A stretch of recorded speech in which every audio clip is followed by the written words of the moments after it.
औज़ुबिल्लाहिमिनश्शैतानिर्रजीम बिस्मिल्लाहिर्रहमानिर्रहीम। अस्सलाम वालेकुम डियर स्टूडेंट्स, कैसे हैं आप। हम कर रहे हैं Sta301 की सीरीज़, जिसका हम आज लेक्चर स्टार्ट करेंगे इंशाल्लाह 21, जिसमें हम पढ़ेंगे कि आप एक से ज़्यादा चीज़ों की प्रोबेबिलिटी कैसे फाइंड आउट कर सकते हैं।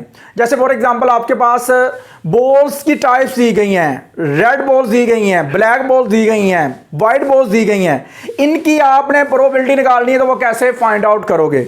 या आपने ऐसे करना है कि आपके पास या तो अर्न आ जाएंगे, अर्न बैग को बोलते हैं, बैग आ जाएंगे 3 टाइप्स के या 2 टाइप्स के।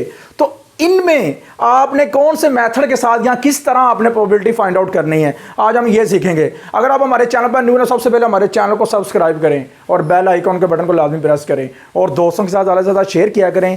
व्हाट्सएप पे और फेसबुक ग्रुप जो है ना, वहाँ पे लाजमी ज़्यादा से ज़्यादा हमारे लिंक को शेयर किया करें। चलें आगे बढ़ते हैं जी। लेक्चर हमारा है जी 21। तो इसमें हम पढ़ने जाएंगे आज कि आपके पास जब गिवन दी जाएंगी, आपके पास एक से ज़्यादा आइटम्स, मतलब कि आइटम्स तो एक ही हैं, टाइप्स हैं। बैग ए में और बैग बी में वाइट बॉल्स की तादाद 10 है, और फिर मतलब कि बैग बी में 3 है और ब्लैक में 3 है, और उसके बाद किसमें बैग बी में 5 है। टोटल लगाएं 13 आ गया, टोटल लगाएं 8 आ गया। यू अंडरस्टैंड ना। तो अब देखो, 2 का सैंपल साइज लेके चलना है, 2 का सैंपल साइज लेके चलना है। 2 का सैंपल साइज कैसे आप केस बनाओगे। आपके केस बनेंगे 3, तो वो कैसे बनेंगे देखते हैं। एक केस तो ये हो सकता है A1 2 वाइट बॉल्स ट्रांसफर्ड, ठीक है ना। और केस 2 क्या हो सकता है, 1 white ball and 1 black ball transferred. A3 क्या हो सकता है, 2 black balls transferred. You understand ना। 3 केस बनेंगे। चलो पहले की बात करते हैं। सबसे पहले तो सैंपल स्पेस निकालेंगे। Number of sample space, total में से आपने जितने का सैंपल साइज है उसका कॉम्बिनेशन लेना है, तो 78 आएगा। यू अंडरस्टैंड ना। तो प्रोबेबिलिटी ऑफ A1 क्या थी, हाँ जी, आपने 2 वाइट बॉल्स लेनी है, तो 10 टोटल है, टोटल 10 है। 2 का आपने इसके साथ कॉम्बिनेशन लेना डिवाइडेड बाय टोटल, ये वाला आ जाएगा। तो ये आएगा 45 डिवाइडेड बाय 78। 78 पता ना कैसे आएगा, ये टोटल। काफ़ी ज़्यादा बच्चे ना, पीछे एक लेक्चर था, पता नहीं कौन सा लेक्चर है, मुझे याद नहीं है, मैंने एक दिन कमेंट पढ़े तो उसमें लिखा हुआ सर ये 78 या ये नीचे वाला नंबर कैसे आ गया, डायरेक्ट आपने लगा दिया है। तो बच्चे देखो, 13 का 2 के साथ ये सैंपल स्पेस है, नंबर ऑफ सैंपल साइज, ठीक है, उसका मैंने कॉम्बिनेशन लिया टोटल में से, टोटल के साथ ले लेते होते हैं। जो आपने सैंपल साइज है ना, उसका टोटल के साथ वो सैंपल स्पेस बन जाती है।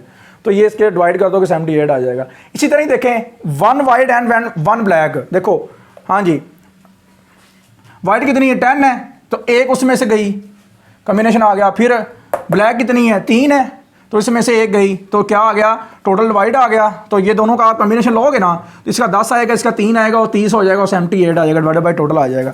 इसी तरह 2 ब्लैक बॉल, ब्लैक कितनी है, 3, तो देखो ज़रा 3 कॉम्बिनेशन 2 होगा, इसका कॉम्बिनेशन लोगे 3 के साथ, 3 और 2 है, बड़ा नंबर इन दोनों में से कौन सा है, 3, एक का डिफरेंस है। तो हमेशा एक बात याद रखना, ऊपर वाला नंबर आ जाता होता है इसका आंसर, डिवाइडेड बाय 78 आ जाएगा। ये ले, यहाँ तक होगा काम खत्म। अब करना क्या, सवाल क्या था हमारा, ये तो मैंने बताया ही नहीं।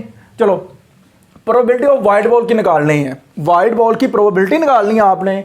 तो उसके लिए अब इस तरह की जब एटम्स आएंगे आपके पास, बैग ए, बैग बी, पेपर में बैग सी भी आ सकता है, तो आपने किस तरह ये फाइंड आउट, ये फॉर्मूला कैसे याद रखना है।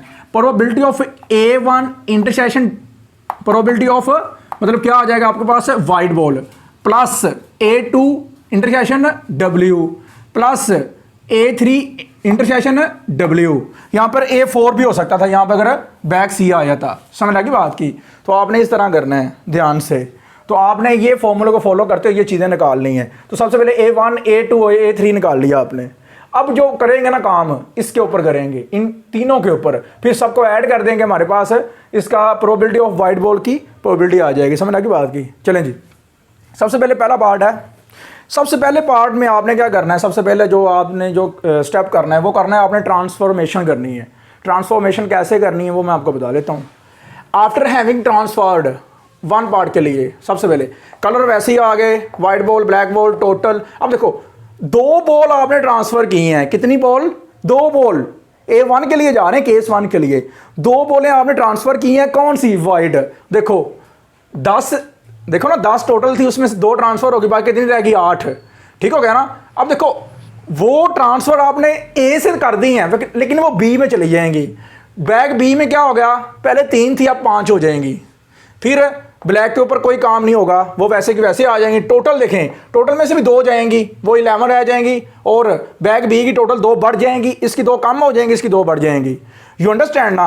अब इसकी प्रोबेबिलिटी निकाल लो, आप इसकी प्रोबेबिलिटी निकालो ज़रा। यहाँ से वाइट बॉल की प्रोबेबिलिटी निकालो, कैसे निकलेगी वो आपने निकालनी है। प्रोबेबिलिटी ऑफ वाइट बॉल जब के A1 2 वाइट बॉल ट्रांसफर की गई हैं, तो ये देखो ये मार्जिनल प्रोबेबिलिटी होती है। ये आपने याद रखना है किस तरह निकालते हैं। सॉरी, ये ना आपके पास मार्जिनल और इसे कंडीशनल प्रोबेबिलिटी भी कहते हैं। कंडीशनल प्रोबेबिलिटी ज़्यादातर पेपर में कंडीशनल का पूछता है कि what is the probability of conditional probability of white ball. तो वाइट बॉल की कंडीशनल प्रोबेबिलिटी इस तरह निकालनी है। अगर आपको क्या कहता है 2 बॉल ट्रांसफ़र करता है, तो ये आगे रिजल्ट यूज़ होगा उस फॉर्मूले में। तो देखो ज़रा कैसे है। Probability of white ball given that A1 जबकि 2 वाइट बॉल ट्रांसफ़र की गई हैं, ठीक हो गया। तो देखो ज़रा, हाँ जी देखते हैं, ध्यान से देखते जाना आपने जी। अब बैग ए की बात सारी खत्म हो गई, बैग बी पे आ जाते हैं। बैग बी के अंदर देखो, हाँ जी बैग बी के अंदर अगर देखेंगे तो ब्लैक भी 5 हैं और वाइट भी 5 हैं। तो यहाँ पे देखो 5 बॉल डिवाइडेड बाय टोटल, इस तरह आपने ये निकालना है गिवन डैट के लिए। यू अंडरस्टैंड ना। ट्रांसफॉर्मेशन इस तरह आपने फाइंड आउट इसकी कर लेनी है जी। दूसरे केस की बात करते हैं। दूसरे केस में क्या करना है, पहले केस में था हमारे पास कि आपने 2 बॉल जो है ना वो ट्रांसफ़र करके ना बैग ए से निकाल के आपने बैग बी में लेके जानी है और फिर प्रोबेबिलिटी बतानी है कि वाइट की प्रोबेबिलिटी क्या है। तो वो हमने निकाल ली। अब हमारा दूसरा केस ये था कि एक ब्लैक होगी और एक वाइट होगी, दोनों ट्रांसफ़र करेंगे ए से, वो बी में जानी चाहिए। तो वो निकालेंगे, वो देखते हैं कैसे निकलेंगी। देखें, बैग ए बैग बी, एक बॉल निकालनी है। इधर देखें वाइट इधर से निकाल के इधर ले गया मैं, इधर 10 थी तो 9 रह गई और इधर 3 थी तो 4 हो गई। एक ट्रांसफ़र आगे मैंने कर दी, ठीक है। टोटल में से 2 ट्रांसफ़र होंगी, वो 8 थी टोटल तो 10 हो गई। अब देखो प्रोबेबिलिटी क्या होगी वाइट की प्रोबेबिलिटी होगी 4 बाय टोटल 10, 4 बाय 10 ये वाइट की प्रोबेबिलिटी होगी। यू अंडरस्टैंड ना। इसी तरह ही देखें 2 ब्लैक बॉल्स आप क्या करोगे, तीसरे केस में ट्रांसफ़र करोगे तो वाइट के ऊपर कोई फ़र्क नहीं पड़ेगा, वैसे ही आ गई। ब्लैक देखें 2 जाएंगी तो 1 रह गया और 2 ऊपर आगे जाके ट्रांसफ़र हो जाएंगी तो कितनी होगी, 5 से हो जाएंगी 7। और टोटल में से तो फिर देखें वही जाएंगी ना, 2 ही जाएंगी तो 11 रह जाएंगी और टोटल 8 से 10 हो गई। तो देख लें, अब देखें वाइट बॉल ये पड़ी हुई है, ब्लैक के ऊपर आपने काम किया, लेकिन क्वेश्चन तो आपका ब्लैक वाइट बॉल का ना, तो पेपर में ब्लैक का भी कह सकता है। तो ध्यान से ये देखते हैं ना, ये WW वाइट को डिनोट करता है और आपने यहाँ पे बी लगाना शुरू कर देना है, मतलब अगर पेपर में ब्लैक बॉल आ जाती है तो, ठीक है ना, समझ लगी बात की। तो इस तरह आपने क्या करना है, आपको देखें 3/10 आ जाएंगी, 3/10 वाइट बॉल के लिए। We know that probability of A1 intersection W, ये मल्टीप्लिकेशन लॉ है। कौन सा मल्टीप्लिकेशन लॉ मैंने करवाया था, मैं फिर रिवाइज करवा लेता हूँ कि probability of A given B is equal to probability of, देखें प्रोबेबिलिटी ऑफ A1 है ना इधर, तो A ऊपर है A, ठीक है ना, प्रोबेबिलिटी ऑफ A। अब आगे क्या होगा देखते जाएं, प्रोबेबिलिटी ऑफ A आगे होगा प्रोबेबिलिटी ऑफ, एक मिनट ज़रा ऐसे नहीं इधर करता हूँ मैं, probability of A intersection B is equal to probability of A probability of, हाँ जी, B गिवन A, ठीक है ना। जो पहले लिखते हैं वो बटे में चला जाता है, देखें ये पहले लिखा है ना, ये बटे में चला गया, ये इसका फॉर्मूला है। अब आपने क्या करना है, प्रोबेबिलिटी ऑफ A1 की वैल्यू निकाली थी 45/78 मल्टीप्लाइड बाय, इसकी क्या निकाली थी हमने 5/10, तो मल्टीप्लाई करके ये आएगा 52 और 15 डिवाइडेड बाय 52। इस तरह ही आपने 2 के लिए चले जाना है, probability of A2 multiplied by probability of W given that P of A, ठीक है ना। तो क्या हो जाएगा, आपने वैल्यू लगा देनी है, प्रोबेबिलिटी ऑफ A2 की वैल्यू लगाएंगे ये आएगी और इसकी जनाब की वैल्यू लगाएंगे तो वो 4/10 पड़ी हुई है, ये लगा देनी है, तो ये 2/13 आएगा। इसी तरह ये आपने probability of A3 intersection W is equal to, इसी तरह ही फार्मूला आपने मल्टीप्लिकेशन लॉ को एक्सपेंड करके लिख के वैल्यू पुट अप करके ये निकाल देना है। नाउ वही फार्मूला आ गया जो मैंने स्टार्ट में बताया था, probability of white ball is equal to probability of A1 intersection W plus probability of A2 intersection W मतलब white ball, plus probability of A3 intersection W, सारी वैल्यू पुटअप कर देंगे। सारी वैल्यू पुटअप करने के बाद आपने क्या करना है, इसे इस पे डिवाइड कर देना है। ये आएगा 0.88, 2 डिवाइडेड बाई 13 0.153, 3 डिवाइडेड बाई 260 ये आ जाएगा। सारे को ऐड करोगे आएगा 0.4525। यू अंडरस्टैंड, ये आपका क्वेश्चन कंप्लीट हो गया जी डियर फ्रेंड्स। आगे जो है ना मोस्ट वेरी इंपॉर्टेंट समझने के डेफिनेशंस हैं, इम्प्लीमेंट करेंगे उनका, स्टेटमेंट है आपके पास, फॉर्मूलाज हैं, शॉर्ट क्वेश्चंस, क्विज़, अमरूजी, ऑब्जेक्टिव, कोई भी चीज़ अगर आपको इस तरह की दिखाई देगी तो वो इस तरह आप करेंगे। इसमें तकरीबन 3 नंबर का पेपर जो है ना वो आपका क्लियर हो सकता है, एक शॉर्ट और एक क्विज़। ध्यान से करना है, ठीक है। ये पेपर में बड़ी दफ़ा आया हुआ है तो इसीलिए मैं ज़ोर दे रहा हूँ कि ये ज़रा ध्यान से करना है। सबसे पहले बात करते हैं इंडिपेंडेंट इवेंट कब होते हैं। इंडिपेंडेंट इवेंट्स कब होंगे, वो कब होंगे, वो तब होंगे जब ये देखें probability of A intersection B is equal to probability of A multiplied by probability of B. You understand ना, समझ लगी बात की। ये चीज़ जब इक्वल होगी तो इवेंट्स जो होंगे वो इंडिपेंडेंट होंगे। अब इस तरह की कोई कंडीशन आ जाती है तो कह लेता है कि इवेंट्स जो है ना वो इंडिपेंडेंट है। तो आपने इस कंडीशन को कैसे सॉल्व करना है, आपने क्या करना है, प्रोबेबिलिटी ऑफ, देखें जरा, probability of A given B is equal to दोनों का इंटरसेक्शन, ऊपर दोनों का इंटरसेक्शन। पेपर में ये ना कह दे probability of A intersection A given that B निकालो, तो आपको ये फॉर्मूला याद होना चाहिए, probability of A intersection B divided by जो बटे में नीचे पड़ा हुआ है गिवन डैट में वो बटे में आ जाएगा। और इंडिपेंडेंट कह रहा है तो इनका इंटरसेक्शन जो होगा वो दोनों की मल्टीप्लिकेशन के बराबर होगा, इक्वल होगा। अब आपने क्या करना है, यहां पर इंटरसेक्शन की जगह पे आपने ये पुट कर देना, ये लगा दिया मैंने, बी के साथ बी काट देना, प्रोबेबिलिटी ऑफ ए बचेगा, ये आपका आंसर होगा किसका, probability of A given that B का। यू अंडरस्टैंड ना, एज इट। इसी तरह ही आपने क्या करना है, ए दोनों की जगह चेंज कर देते हैं ना, दोनों की जगह चेंज करेंगे तो सारी बात है ये सेम रहेगा और बटे में देखो नीचे जो होगा ए आ जाएगा, ए के साथ ए कट जाएगा, प्रोबेबिलिटी ऑफ बी आ जाएगा।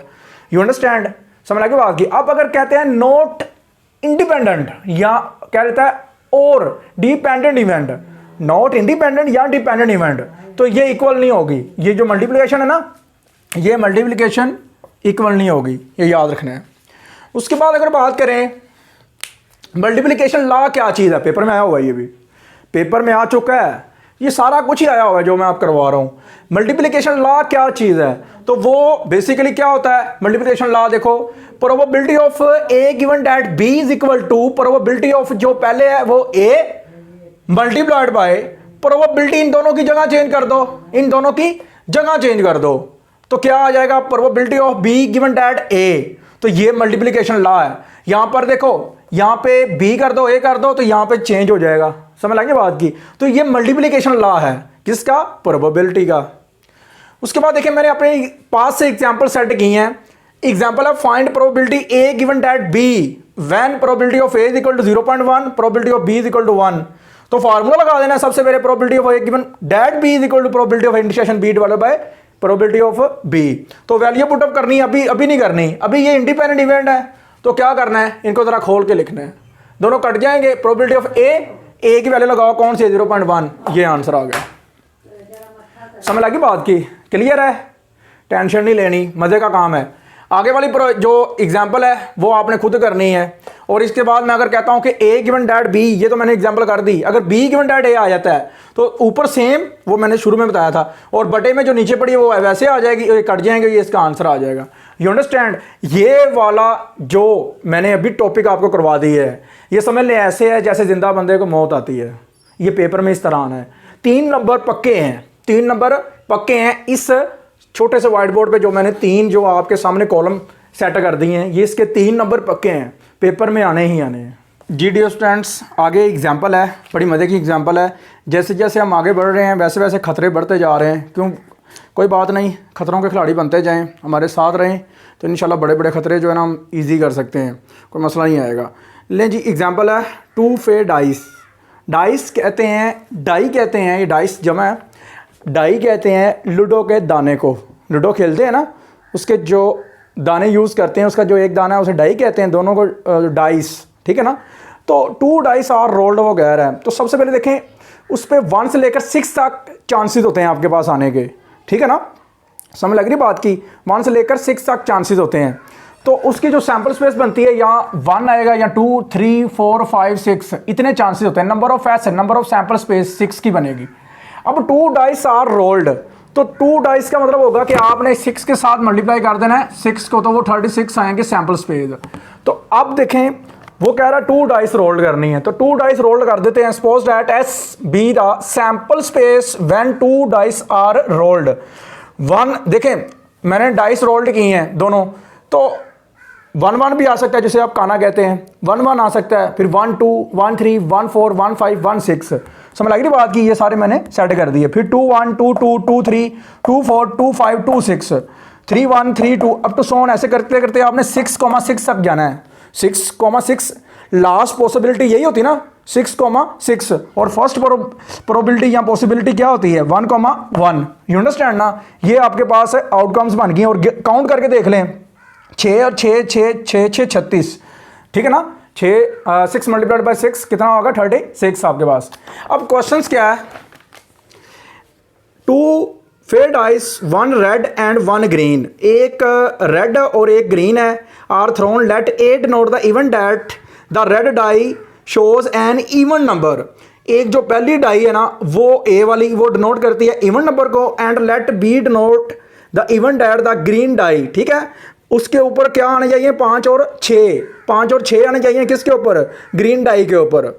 हाँ जी, show that the A and B are independent, A और बी को आपने इंडिपेंडेंट शो करना है, समझ लगी बात की। तो उसके लिए शो करने के लिए आपके पास ये रिजल्ट होना चाहिए, probability of intersection B is equal to probability of A multiplied by probability of B. अगर ये इक्वल आ जाता है, आंसर सेम आ जाते हैं, तो ये इंडिपेंडेंट नहीं तो डिपेंडेंट है, समझ लगी बात की। Let A denote the even that the numbers, हाँ जी, the numbers even numbers, and B denote that the 5 और 6। सो देखो जरा, सो ये सैंपल स्पेस थी, इसमें से इवन नंबर निकालो, कौन से निकलेंगे, ये ए को शो करवा दिए, इसका नंबर ऑफ ए क्या होगा 3, सो प्रोबेबिलिटी ऑफ ए क्या होगा is equal to n of A divided by n of sample space. Divide करना है किसी भी नंबर ऑफ ए को डिवाइड बाय करना है नंबर ऑफ सैंपल स्पेस पे, तो नंबर ऑफ ए 3 है और सैंपल स्पेस 6 है, तो ये इसका आंसर आ गया। फिर बी करें, बी की बात करें, 5 और 6, number of B is equal to 2 आ जाएगा। 5 और 6 ना, देखें 5 और 6 कितने आ रहे हैं, 5 और 6 2 ही है ना, तो 5 और 6 2 आ गया। तो देखो प्रोबेबिलिटी हमें यह बताती है कि उस चीज की पॉसिबिलिटी कितनी है उस सैंपल स्पेस के अंदर। अब देखो 5 और 6 की बात कर रहा है, तो 5 और 6 2 दफा आते हैं, 2/6 टोटल डिवाइडेड बाय आ जाता है। तो ये देखें जरा, n of B divided by n of S, तो कितना आ जाएगा आपके पास 2/6, सिंपल। आगे उसके बाद देखें जरा, आपने क्या करना है, दोनों को मल्टीप्लाई कर देना है, and probability of A and probability of B. And का मतलब होता है मल्टीप्लाई करना, ठीक है ना, ये याद रखना है। तो वो एंड का मतलब मैं बता दिया मैंने आपको, और का जो मतलब होता है ना, और का उसका मतलब होता है आपके पास यूनियन। क्या होता है, यूनियन। आगे जाके हम उसे प्लस में कन्वर्ट कर लेते हैं। और एंड का मतलब आपके पास होता है इंटरसेक्शन, आगे जाके मल्टीप्लिकेशन में कन्वर्ट कर लेते होते हैं, ठीक है ना, ये याद रखना, आगे मैं यूज करूंगा इसे। Probability of A multiplied by probability of B, दोनों की वैल्यू लगाई तो 6/36 आ गया, इसका नाम 1 क्या देना है। अब दोनों का इंटरसेक्शन देखते हैं। देखें पहली जो डाई है ना आपके पास, डाई ए है, जो डाई ए है उस पर उसने कहा था कि इवन नंबर होने चाहिए। तो देखो इसमें से वो इवन नंबर भी हों, उसमें से इवन नंबर भी हों, लेकिन दूसरी डाई पे आपका 5 और 6 भी आना चाहिए। नहीं समझ लगी, पहली डाई है ना, जो पहला ये ऑर्डर पेयर है, ये देखो ये ऑर्डर पेयर है, समझ लगी बात की। आपका इवन नंबर भी होना चाहिए, स्टार्ट पे इवन नंबर भी होना चाहिए, और लास्ट पे आपका 5 या 6 होना चाहिए। ये देखो 4,5 इवन नंबर भी स्टार्ट पे पड़ा हुआ है, लेकिन लास्ट पे 5 भी है। ये भी देखें 4 और 6 इवन नंबर है स्टार्ट पे, लेकिन लास्ट पे 6 भी पड़ा हुआ है, 5 या 6। तो देखो जरा, ए इंटरसेक्शन बी क्या होगा, 2,5 4,5 6,5 2,6, ठीक है। अब आगे देखते जाएं, 4,6 6,6, ये काउंट करके देख लें, 1 2 3 4 5 6, तो number of A intersection B क्या आ जाएगा 6, ठीक है। इसी तरह प्रोबेबिलिटी निकालें इसकी, probability of A intersection B is equal to n of A intersection B divided by number of sample space आना ही आना है। तो देखो ये क्या था 6 डिवाइडेड बाय क्या आ गया 36 from 1 and 2 probability of A intersection B is equal to probability of A multiplied by probability of B, दोनों बराबर आ गए हैं। तो इसे कह सकते हैं विच इज इंडिपेंडेंट। समझ लगी बात की? क्लियर है जी डियर स्टूडेंट्स। आगे अगर एग्जाम्पल की बात करते हैं तो वो एग्जाम्पल मैं आपको सॉल्व नहीं करवाऊंगा, वो आपने खुद ही देखनी है। वो आपने लेक्चर नंबर 19 में देखनी है, पेज नंबर 152 पे, ठीक है ना। 152 पे चले जाएंगे, वहाँ पर ये एग्जाम्पल पड़ी हुई है जहाँ पर लेक्चर नंबर 19 है। प्लेलिस्ट में मिल जाएगा आपका, जो है ना वो आपके लिए मतलब आसानी मैंने ये पैदा कर दी कि वो वहाँ पे लेक्चर नंबर 19 पे आप ये एग्जाम्पल को देख सकते हैं। ये एग्जाम्पल मैंने बड़े अच्छे से दूर करवाई है, वो आपने उधर से गो थ्रू कर लेनी है, ठीक है। दुआ में याद रखा करें, ज़्यादा से ज़्यादा दुआ किया करें हमारे लिए और हमारे चैनल के लिए और मेरी टीम के लिए भी। और बहुत ज़्यादा सपोर्ट की ज़रूरत है आपकी। अपने छोटे बहन भाइयों को MTH 101, MTH 202, MTH 301, MTH मतलब के 603, मतलब के सारे के जितने आपके डिफरेंशियल इक्वेशन है, MTH 401 है, MTH 501 है, जितने भी आपके MTH हैं, सब के लिए अपने बहन भाइयों को, अपने रिश्तेदारों को, अपने जो भी कुलीग पढ़ते हैं उनको रेफ़र करें हमारा चैनल।